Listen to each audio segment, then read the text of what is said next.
What's going on, YouTube? Man, I'm very excited as I've been really anticipating seeing this movie for a long time. And I have to say, for starters, that since I was not able to see this at the Scare Diego screening at San Diego Comic Con, I was kind of really upset about it. But finally, my time has come. And yes, that means tonight we're talking about It Chapter 2, and that review is coming to you right now.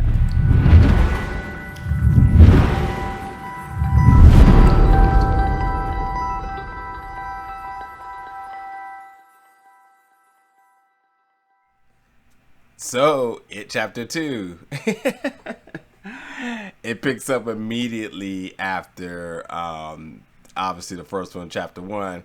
And a couple of big points I want to make sure I get out like really quick is that this movie is long. It is runtime is exactly 1 hour. Excuse me, 169 minutes. Like this was a long movie.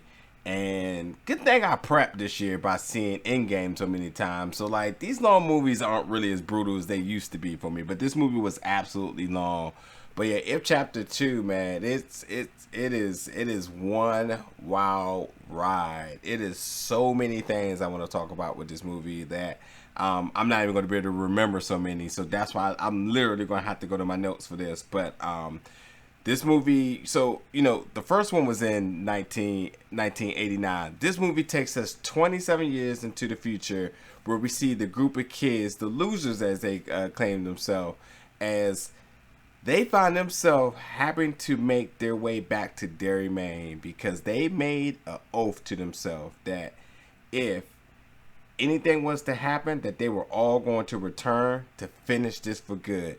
And when they say finish this, that is to end Pennywise. And so it be, because that beginning opening scene was it was brutal. It set the tone of the movie right away. Like this movie's it's a horror movie, and it absolutely delivers on such like really like brutal scenes. Like it's just it's a lot of just wow moments because you just did not think that the movie was just going to take it to that level. But along with the gore, the jumpiness and stuff like that, this movie has a lot of other things too worth noting. I think that this movie does have some sensitive scenes for people, where there's slurs, there's some like pseudo police brutality stuff.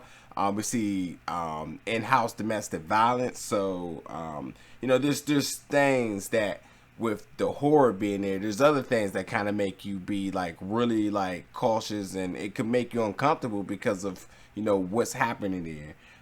But it doesn't take away for how exciting this movie is, because there's tons of solid laughter in this movie. Like for every moment you jump in, you may be laughing right after it, and every moment that you may be anticipating something happening, there could be a curveball with some type of joke or something or something following it. So there's just a lot of that happening. I mean, one of my favorite scenes in this movie was literally when they all got back to Derry. They all met and had dinner, and the round table scene was so good because it's just I'm a really big fan of being back with your friends and talking about the good times, the nostalgia, the jokes and stuff like that. And considering that they have no recollection of their childhood because of the events of It Chapter 1, they take this moment of all reconvening back to start and putting the pieces back together of their childhood. So it does have a lot of like good moments about like things they laughed about as child, how has life been treating them now, and it's just really really good. I really thoroughly enjoy the moments like that, and there's tons of good moments of just the kids getting all back together. On that note too, I'm never eating another fortune cookie. Like after that scene, never eating another fortune cookie. But that restaurant scene is just absolute. It's just so funny, but damn, is it It's just really, really creepy. Now, I think it's really important that I talk about a couple of things. Jessica Chastain, amazing. James McAvoy is one of my favorite actors, and let me tell you, I'm eyeing in on his performance in this movie. And up until like the beginning scenes, I thought he was just kind of just floating around. I thought we weren't going to get something really strong, but I'm telling you, right after this scene where they all get together for this for this restaurant scene I'm talking about, he kicks into another gear. James McAvoy is one of the biggest standouts of this movie. Absolutely kills it. I as much as I want to be biased about him, this is so unbiased. It's just really, really, really that good. But as much as James McAvoy was so good, Bill Hader was the man in this movie. Absolutely the man. Up and down, he was the man of this movie. Now, Bill plays his character Richie, obviously. So, like I said, this movie takes us 27 years into the future. Now they're adults. Now, who played young Richie? Now, obviously, if you've never seen the first one, whatever. But young Richie is played by Finn Wolfhard. Now, you're probably saying that name may not be really coming off that name may not resonate with you really good. Well, what about if I told you his name was Mike Willard from Stranger Things? I bet you know who I'm talking about now. The kid is a star, and the fact that was the pairing for child and adult, I mean, easily steals the set between child and adult actors. Like, easily, the two of them, like, the Richie character in its entirety was absolutely phenomenal. But again, that's not taken away from anything because the child cast was amazing. The adult cast was good, but the other big thing is the cohesiveness between the two of them.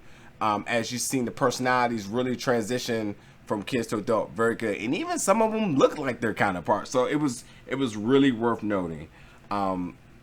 Pennywise is as creepy as always, and the other thing, and Bill, who plays Pennywise, is just phenomenal in his own. But the score, the music when Pennywise is on the screen is just so fitting. It's absolutely phenomenal work, and the score of this movie. And I gotta say, it is an absolute pleasure to have met the composer who done this score, and Benjamin Wallfish, which I met at San Diego Comic-Con. He's done work like Shazam and everything. Definitely check out those that interview on my page, because like this guy's intelligence to be able to understand how to fit a score into a movie is unlike no other. Now, let me tell you why I'm even bringing this up. So you think about the dynamics of a child cast and an adult cast, and how you have to make sure the score fits both of these different, dynamics and characters. That takes a certain amount of skill. But when you think about Shazam and young Billy Batson, and then obviously older Billy Batson, and having to compose a score for that in his own, this is why he's the guy for this job, and that's why the score is phenomenal in this movie. Absolutely kudos to Benjamin for that. But yeah, going back looking at my notes as well too, the cinematography is amazing. Some of the camera shots in this movie is just absolutely just it's just so freaking good. I think that some other how can I forget? The costume designs is just really, really good. I thought the effects were good. As far as the horror elements of this movie, I thought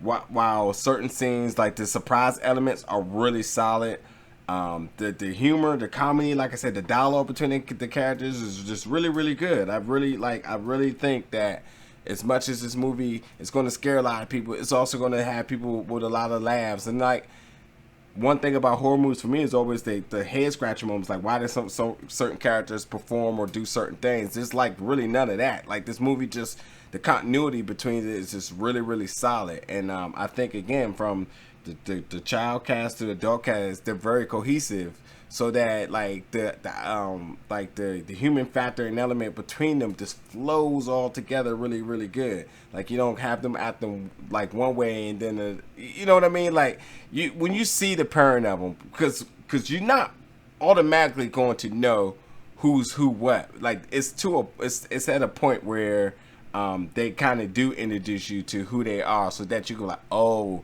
that's his child counterpart. Like, so when you put that into perspective, it just all makes sense.